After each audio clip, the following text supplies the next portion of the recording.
Grow banking and financial services fund NFO. क्या ये NFO आपको फाइनेंशियल गोल्स अचीव करने के लिए मदद कर सकेंगे और आपको फाइनेंशियल गोल्स अचीव करने से हॉल्ट करते हैं। आज यह वीडियो में इसके बारे में हम डिटेल एनालिसिस करते हैं। अब यह grow banking and financial services fund NFO तो 31 जन 2024 तक खुला हुआ है। ये तो सेक्टोरल बैंकिंग कैटेगरी में आते हैं और ये तो ओपन एंडेड फंड टाइप होते हैं। निफ्टी फाइनेंशियल सर्विसेज TRAE इसकी बेंचमार्क की तरह उपलब्ध कर दिया जाते हैं। इसका मिनिमम अमाउंट होता है कि ₹500 और अनुपम तिवारी फंड मैनेजर ही इसको हैंडल करते हैं। इसमें कोई भी एग्जिट लोड नहीं है। अब नेक्स्ट हम देखें कि ग्रो बैंकिंग और फाइनेंशियल सर्विसेज फंड का इन्वेस्टमेंट फिलॉसफी और क्या ऑब्जेक्टिव। इसमें देखें तो ये तो अक्रॉस बैंकिंग और फाइनेंशियल सेक्टर में होने वाले इन्वेस्टमेंट अपॉर्चुनिटीज़ में इन्वेस्ट करने के लिए प्रयास कर दिया जाते हैं और इसका इन्वेस्टमेंट ऑब्जेक्टिव तो इसी तरह के होते हैं। ये तो बैंकिंग और फाइनेंशियल सर्विसेज सेक्टर का इक्विटी और इक्विटी रिलेटेड इंस्ट्रूमेंट्स में इन्वेस्ट करते हुए वो तो लॉन्ग टर्म वेल्थ बनाने के बारे में सोचते हैं। अब यह एनएफओ फंड का सूटेबिलिटी के बारे में हम बात करते हैं। यह तो बैंकिंग और फाइनेंशियल सर्विसेज कंपनीज का इक्विटी और इक्विटी रिलेटेड सिक्योरिटीज़ में इन्वेस्ट करते हुए लॉन्ग टर्म वेल्थ को अप्रिशिएट करने के बारे में प्रयास कर दिया जाते हैं और यह तो इसी तरह अग्रेसिव इन्वेस्टर्स के लिए सूटेबल होते हैं जो बैंकिंग और फाइनेंशियल सर्विसेज सेक्टर में ज़्यादा भरोसा रखते हैं और वो तो बैंकिंग और फाइनेंशियल सर्विसेज सेक्टर का परफॉर्मेंस पर ज़्यादा बुलिश होते हैं। उन इन्वेस्टर्स के लिए यह तो सूटेबल होते हैं। अब नेक्स्ट हम बात करते हैं कि ग्रो बैंकिंग और फाइनेंशियल सर्विसेज फंड का प्रोज ऑफ इन्वेस्टिंग। इसमें देखें तो बैंकिंग और फाइनेंशियल सर्विसेज सेक्टर का टॉप परफॉर्मिंग कंपनीज में यह फंड तो डाइवर्सिफाई कर दिया जाते हैं।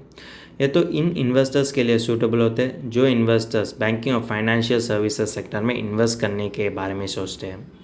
अगर बैंकिंग और फाइनेंशियल सेक्टर तो अच्छा तरीके से परफॉर्म कर दिया जाते तो उन इन्वेस्टर्स के लिए तो इन्फ्लेशन बीटिंग रिटर्न भी दे सकेंगे। ये तो high risk high return policy होते हैं और ये तो इसी तरह अग्रेसिव इन्वेस्टर्स के लिए सूटेबल होते हैं जो बैंकिंग और फाइनेंशियल सेक्टर पर ज़्यादा भरोसा रखते हैं और वो तो बैंकिंग और फाइनेंशियल सेक्टर का परफॉर्मेंस पर ज़्यादा बुलिश होते हैं। प्रोस ऑफ इन्वेस्टिंग की तरह आपको कॉन्स ऑफ इन्वेस्टिंग के बारे में भी जानकारी होने की ज़रूरी पड़ती है। ये तो शॉर्ट टर्म इन्वेस्टर के लिए ज़्यादा रिस्कियर फंड ऑप्शन होते हैं। ये तो आपका कोर पोर्टफोलियो के लिए सूटेबल चॉइस नहीं पड़ती है और देखें तो सभी ग्रेथ सेक्टर्स तो स्टॉक मार्केट रिटर्न्स को जनरेट नहीं कर सकेंगे। इसमें देखें तो ये तो एट टाइम्स ओवर एक्सपोजर देते हुए नेगेटिव रिटर्न्स भी दे सकते हैं और बाकी अदर डाइवर्सिफाइड फंड्स की तरह इसमें उतना फ्लेक्सिबिलिटी और डायनेमिक नेचर नहीं है। ये तो आपका पोर्टफोलियो के लिए ज़्यादा वॉलीटिलिटी तो जोड़ कर दिया जाता है जो आपको फाइनेंशियल गोल्स अचीव करने में ज़्यादा कठिन लगती है और देखें तो इसमें ज़्यादा कॉन्सेंट्रेशन रिस्क भी पड़ती है। अगर बैंकिंग और फाइनेंशियल सेक्टर अंडर परफॉर्म कर दिया जाते तो आपके लिए कम रिटर्न से होते। अगर आप इसी तरह फंड चुन कर दिया जाते तो आप तो ज़्यादा अच्छा तरीके से इसको टाइम करने की ज़रूरत पड़ती है और आपका सर्कल ऑफ कॉम्पिटेंसी भी हाई होने की ज़रूरत पड़ती है। अगर आप इसी तरह फंड चुनने के बारे में सोचते तो आप तो बेटर एक फाइनेंशियल प्लानर और म्यूचुअल फंड डिस्ट्रीब्यूटर कंसल्ट करने की ज़रूरत पड़ती है। हमने अब तक ये ग्रो बैंकिंग और फाइनेंशियल सर्विसेज फंड के बारे में सारे विषय तो बातचीत कर दिया जाते हैं। अब समय आ गया कि इसका फाइनल टेक अवे देने के लिए आप एज ए इन्वेस्टर आपका फाइनेंशियल गोल्स अचीव करने के लिए या फंड में इन्वेस्ट करना चाहिए और कि नहीं इन्वेस्ट करना चाहिए। अगर आप तो एक फर्स्ट टाइम इन्वेस्टर हो और कि एक कंजर्वेटिव इन्वेस्टर है तो आप तो बिल्कुल ये फंड को अवॉइड करने की ज़रूरत पड़ती है और देखें तो अगर आप तो बैंकिंग और फाइनेंशियल सर्विसेज फंड में इन्वेस्ट करना चाहते हैं तो भी मार्केट में एग्जिस्टिंग बैंकिंग और फाइनेंशियल सर्विसेज होते हैं जिसमें 7 to 10 ईयर्स का अच्छा ट्रैक रिकॉर्ड होते हैं।